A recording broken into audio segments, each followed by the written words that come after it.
Ustadz Alimin Mukhtar. Beliau adalah Direktur Pendidikan Pondok Pesantren Ar-Rahmah Hidayatullah Malang. Ustadz Alimin Mukhtar ini adalah Direktur Pendidikan di Pondok Pesantren Ar-Rahmah Hidayatullah Malang. Tafadhol Ustadz Alimin. Baik. Bismillahirrahmanirrahim. Assalamualaikum warahmatullahi wabarakatuh. Alhamdulillah, wassalatu wassalamu ala rasulillah wa ala alihi wa sahbihi wa mawalah. Asyhadu an la ilaha illallah wahdahu la syarikalah wa asyhadu anna muhammadan abduhu wa rasuluh. Sebelum saya lanjutkan, suara saya cukup jelas ya? Cukup Ustaz. Baik. Cukup Ustaz. Baik. Ustaz semuanya, dan ini sebelum saya memulai, saya sangat gembira bisa ikut berpartisipasi dalam kesempatan ini. Semoga perjumpaan ini tidak menjadi yang terakhir, gitu ya. Dapat menjadi kolaborasi kita lebih lanjut untuk seperti tema kita, yakni membangun ukhuwah itu ya.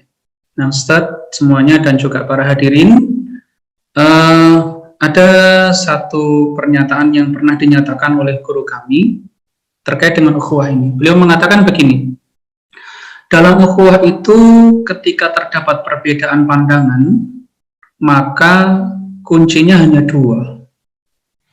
Jadi kalau terjadi perbedaan pandangan, gitu ya, kuncinya kata beliau ada dua. Satu adalah ilmu, yang kedua adalah akhlak mulia.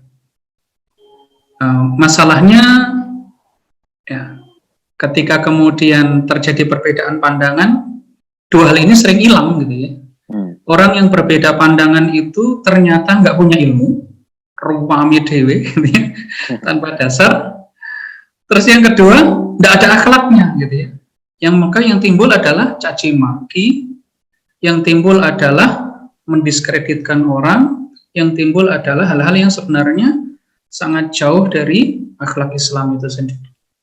Nah, maka kalau kita dalam konteks sekarang ini, kita menyadari bahwa yang namanya perbedaan pandangan itu sesuatu yang niscaya ya. Allah sendiri di dalam Al-Quran menyatakan, A'udzubillahi minasyaitonirrajim, walau sya'a rabbuka laja'alan nasa ummatan wahidah, wa la yazaluna mukhtalifin. Ini di surah Hud ayat 118 ya. Jika Tuhan menghendaki, tentu Dia akan menjadikan manusia umat yang satu saja, tetapi mereka senantiasa berselisih pendapat. Imam Ibnu Katsir di dalam tafsirnya menyatakan, ini mengutip banyak ulama ya, beliau menyatakan bahwa yang dimaksud wala yazaluna mukhtalifin ini apa gitu ya.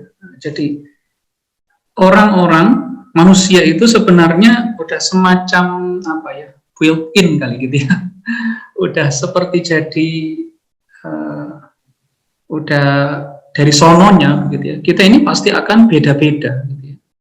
Kata beliau di dalam tafsirnya mengatakan ya, beda-beda itu dalam hal apa ya? Dalam hal milahnya beda, dalam adiannya beda, dalam aroknya ya, pemikiran-pemikirannya itu memang beda-beda. Sesuatu yang memang itu berakar kepada sangat dalam di dalam diri kita sendiri ya. Sehingga kalau kita ini pengen membuat orang jadi sama semuanya, yaitu bertentangan dengan bertentangan dengan ya dasar penciptaan kita sendiri gitu, yang sudah memang dikehendaki oleh Allah itu berbeda-beda. Nah, seperti yang disampaikan tadi oleh Dr. Pit, kemudian Dr. Mukhlisin Aziz, bahwa memang kita ini yang nggak mungkin untuk menjadi sama dalam segala hal ya.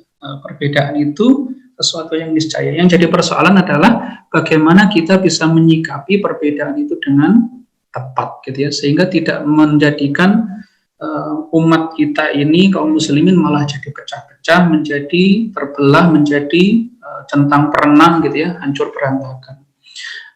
Kalau kita bicara tentang menyikapi, tentu akan jadi luas sekali ya, karena yang namanya perbedaan itu ada dalam berbagai macam aspek ya.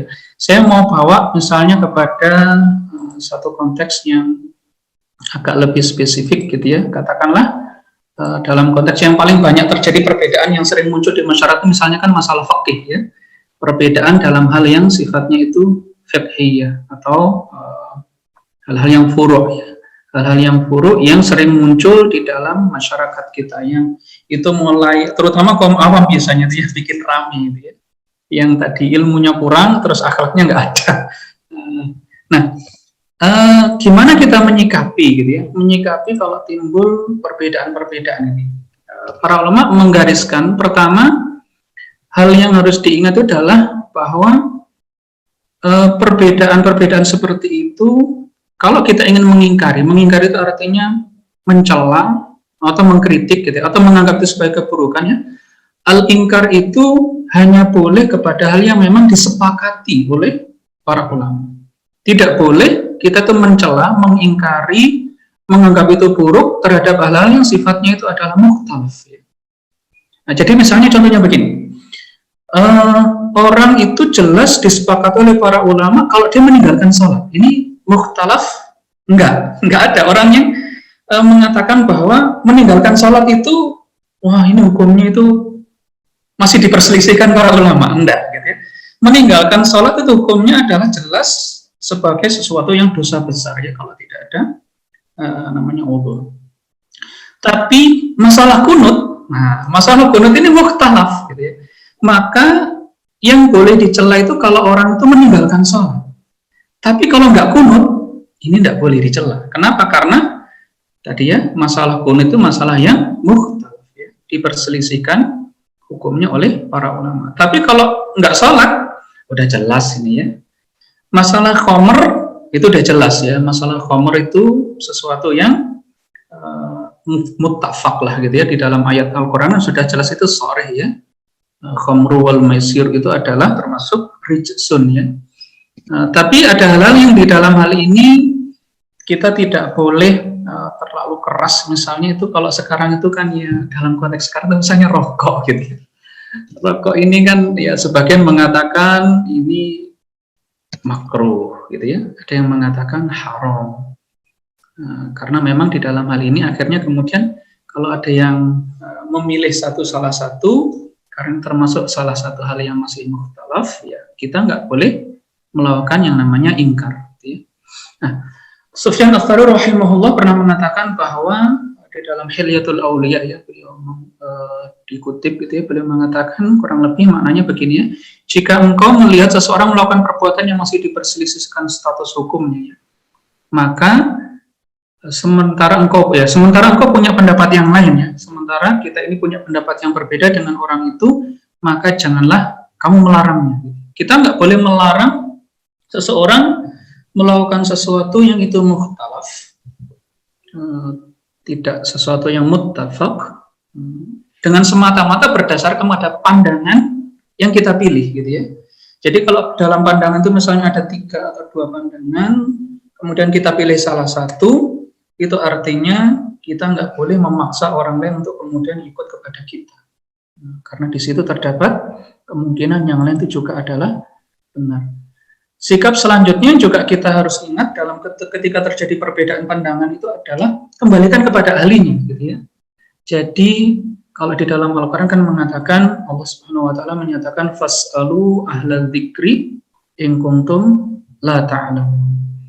Bertanyalah kepada orang yang berilmu, orang yang ngerti, kalau kita nggak paham gitu ya. Yang jadi persoalan dewasa ini, perdebatan-perdebatan di medsos, kemudian di internet itu, ternyata seringkali masalah-masalah tidak dikembalikan kepada ahlinya gitu ya. Jadi dikembalikan kepada orang yang nggak ahli. Jadi masalah itu bukannya menjadi clear, tapi menjadi semakin keruh. Gitu ya. Karena yang ngomong itu tidak ahli. Ini contoh yang paling modern sekarang itu kan COVID gitu ya. Semua orang kan komen sekarang gitu ya. Yang nggak ngerti masalah kedokteran komen, nggak ngerti virus komen. Akhirnya ya nggak karu-karuan gitu ya. Apalagi kalau masalahnya itu misalnya sangat spesifik yang membutuhkan bekal ilmu yang sangat komprehensif ya. Jadi kita harus kembalikan persoalan itu kepada ahlinya. Nah, persoalan ijtihadiyah kalau kembali ke konteks fikih tadi ya, persoalan ijtihadiyah itu tidak menjadi wilayah orang awam. Itu adalah wilayahnya ulama. Kalau orang awam nggak boleh masuk ke situ ya, nggak boleh masuk untuk ya ijtihad ya, karena namanya orang awam Kalau dia nyoba-nyoba ijtihad ya pasti akan kacau. Itu ibaratnya kalau ini bahasa gampang aja lah gitu ya, orang benahi komputer nggak ngerti komputer itu ya. Saya itu kan punya cerita itu ya, ada teman gitu ya, komputernya terkena virus, error gitu ya. Nah, ada yang apa ini ya, roto agak berani gitu ya. Akhirnya kemudian dia tidak benahi gitu ya. Berani ya, bener. Nah ini filenya aman loh ya, aman. Nah ternyata habis itu balik, komputernya nggak jadi, filenya terhapus gitu. Ah, ini tidak karu-karuan malah. Ini hanya persoalan sebenarnya sederhana aja ya. Menangani persoalan fikih, kalau yang menganalisis itu tidak ahli ya, masalahnya jadi nggak karu-karuan gitu ya. Nah, terus kemudian gimana kalau dia tanya gitu ya. Nah, jadi prinsip yang pertama tadi kembali kepada ahlinya. Kemudian harusnya adalah kalau kita ini misalnya orang awam dan ada persoalan, kemudian kita sudah tanya kepada orang yang kita percaya, yang kita anggap dia itu memang layak gitu ya, atau pantas, tepat dijadikan sebagai tempat bertanya. Yang harus kita ingat adalah setelah itu jangan membentur-benturkan apa yang sudah kita tanyakan kepada alim tadi dengan yang lain.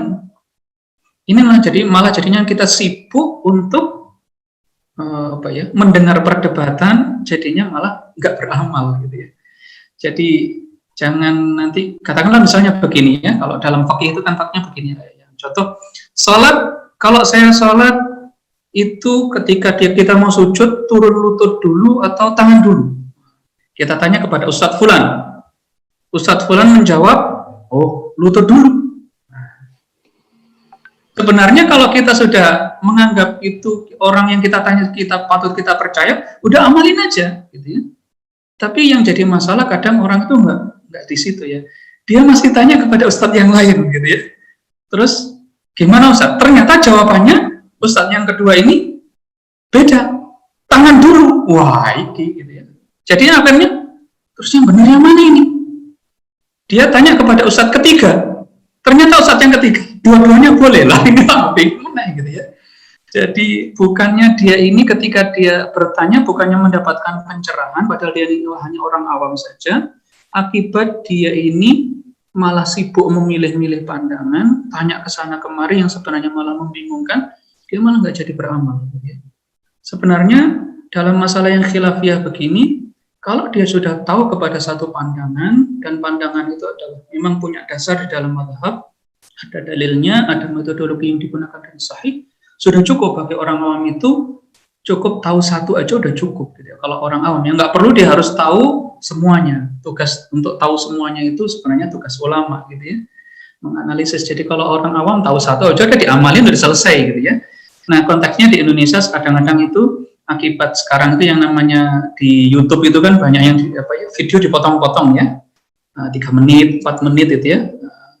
Jadi ada satu persoalan gitu ya, nanti kita cari videonya Ustadz Abdul Somad, habis cari beliau, cari Ustadz Firanda, habis beliau kita cari juga Ustadz Khalid Basalama. Wow, ini saya nyebut nama contoh ya. Ketika persoalan itu kemudian difatwakan berbeda-beda oleh mereka, apa yang terjadi pada orang awam ini? Dia bingung, gitu ya. Nah, ini sebenarnya makanya bagi orang awam sebaiknya tidak masuk terlalu dalam kepada persoalan-persoalan yang seperti tadi ya. Pilih bertanyalah kepada orang yang Anda percaya, kemudian sudah cukup. Kita beramal, insya Allah itu akan menjadi hujjah kita di hadapan Allah Subhanahu Wa Taala bahwa kita sudah beramal sesuai dengan ilmu yang kita tanyakan kepada orang alim, gitu ya. Yang orang alim itu mendasarkan kepada Al-Quran dan Sunnah sesuai dengan metodologi yang benar. Ini perlu kita ingat, gitu ya. Allah Subhanahu Wa Taala ini berdasarkan firman Allah Subhanahu Wa Taala di dalam surah An-Nisa ayat 59, Allah menyatakan, fa in tanaza'tum fi syai'in farudduhu ila Allahi war Rasul in kuntum tu'minuna billahi wal yawmil akhir dzalika khairu wa ahsanu ta'wila. Kemudian jika kamu berlainan pendapat tentang sesuatu, maka kembalikanlah ia kepada Allah dan Rasul-Nya. Jika kamu benar-benar beriman kepada Allah dan hari kemudian, yang demikian itu lebih utama atau lebih baik bagimu, lebih utama dan lebih baik akibatnya. Jadi dikembalikan kepada Allah dan Rasulnya ini tentu kalau bagi orang awam ini kadang-kadang ya nek basa Jawa ini bahasa Jawa rada kemlete gitu ya. Apa ini kemaki gitu ya. Baru bisa baca terjemahan saja sudah berfatwa, ini masalah ini ya. Mengembalikan kepada Allah dan Rasulnya itu apa maksudnya ya? Tentu ini adalah dikembalikan kepada orang yang ngerti apa yang dimaksud oleh Allah dan Rasulnya di dalam Al-Quran dan Sunnahnya. Dikembalikan kepada Allah dan Rasulnya itu ya seperti yang di ayat yang sudah kami kutip di awal tadi adalah fas'alu ahla dzikri in kuntum la ta'lamun. Dan terakhir saya tidak berpanjang kata begitu. Ini karena hanya melengkapi apa yang sudah diungkapkan oleh Kiai Pit dan Kiai Mukhlisin Aziz tadi. Kami mengingatkan kepada diri kami sendiri tentu saja dan juga ikhwah kita semuanya dalam konteks di negeri kita. Salah satu yang juga harus kita ingat untuk menghindari terjadinya perpecahan, terjadinya keributan dan seterusnya itu adalah yang diingatkan oleh para ulama bahwa sangat berhati-hati sebaiknya kita itu tidak membawa kepada satu kaum satu pendapat yang itu bertentangan dengan umumnya pandangan yang dianut oleh kaum itu ya. Misalnya di Indonesia itu kan mayoritas Syafi'iyah ya. Tentu pandangan-pandangannya banyaknya segaris dengan mazhab Syafi'i. Jangan sampai kita kemudian cenderung untuk membawa pandangan yang berbeda ke tengah-tengah umat yang seperti ini, yang datang dari mazhab yang lain akan menimbulkan keributan itu ya. Kalau kita ini tidak berhati-hati. Makanya saudara-saudara semuanya, ikhwah semuanya, ini yang penting juga kita ingat untuk menjaga ukhuwah di tengah-tengah kita ya. Ada banyak sekali contoh-contoh dari para ulama, misalnya ya, ada ketika mereka ini sebenarnya sehari-hari nggak kunut gitu ya. Tapi ketika berkunjung ke suatu tempat di mana di situ biasanya kunut, sementara beliau diminta ngimami, beliau kemudian kunut gitu ya. Sebab apa? Ya nanti akan timbul masalah itu ya. Dia tidak kunut gitu ya. Atau dalam satu tempat misalnya tarawihnya biasanya itu 11 gitu ya, atau sebaliknya 21, maka beliau akan mengikuti apa yang ada di situ ya pada umumnya ya. Yang jadi persoalan sering gitu ya, kita lihat ada orang-orang yang datang ke satu masjid atau ke satu komunitas, dia orang ini baru, kemudian tiba-tiba membawa sesuatu yang sangat berbeda dengan komunitas di situ, padahal ini perbedaan hanya sifatnya adalah furu'iyah saja. Kalaupun ditinggal itu nggak dosa dan beralih kepada yang lain juga nggak masalah gitu ya. Ini malah menjadi problem ya, menjadikan umat kita ini tidak tenang, menjadi resah akibat kengototan barangkali kalau kita menyebutnya ya. Barangkali itu yang bisa saya ungkapkan. Saya tidak bisa berpanjang kata ini ya, nanti bisa kita lanjutkan dalam diskusi barangkali ya. Mohon maaf atas kekurangannya dari saya. Hadanallahu wa iyyakum ajmain. Wassalamualaikum warahmatullahi wabarakatuh. Syukran jazilan Ustaz Alimin. Apa yang telah disampaikan telah memberikan warna bagaimana kita memahami moderasi beragama dengan cukup holistik. Kemudian Ustaz Alimin mencontohkan dari aspek beberapa kasus fikih yang sering terjadi di masyarakat kita. Baik Bapak dan Ibu sekalian, kami atas nama Panitia Madrasah Ukhuwah yang disupport oleh STIMIK Bandung, Solmit Academy, kemudian rekan-rekan dari STT Indonesia, STIMIK Bandung Bali, menyampaikan terima kasih sebesar-besarnya kepada para narasumber, Kiai Pit Hizbullah Hazir, Ustadz Mukhlisin Aziz, dan Ustadz Alimin. Insya Allah kita akan bersilaturahim kembali dalam waktu yang akan datang. Insya Allah kita lanjutkan kegiatan-kegiatan dialog seperti ini. Semoga kita istiqomah ya, minimal seminggu sekali dalam sekali dalam seminggu kita laksanakan ya.